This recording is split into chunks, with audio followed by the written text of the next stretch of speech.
আসসালামু আলাইকুম ভিউয়ার্স, আপনারা দেখতেছেন আমরা পুরান অ্যাঙ্গেলের উপর রিপেয়ারিং কাজ করে আবার নতুন সিস্টেম করে টিন লাগাবো। এখানে আমরা ভিতরে সিলিং লাগাইতেছি। এই যে সিলিংয়ের কাজ চলতেছে।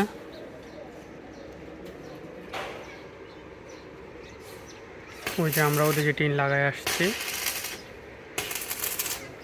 পুরান অ্যাঙ্গেল দিয়া রিপেয়ারিং ঘর হইতেছে। যিনি ঘরটি করতেছে তার অনেক খরচ কম লাগতেছে, কারণ পুরানগুলো অর্ধেক দামে আনতেছে। এই যে আমরা এটা সিলিং করতেছি ভিতরে, তারপরে উপরে টিন লাগাবো। আর আপনারা যারা কালকে আমাকে এক ভাই প্রশ্ন করছে যে আমাদের ঠিকানা কোথায়, আমাদের ঠিকানা হচ্ছে ব্রাহ্মণবাড়িয়া জেলা, নবীনগর থানা, নবীনগর বাজার।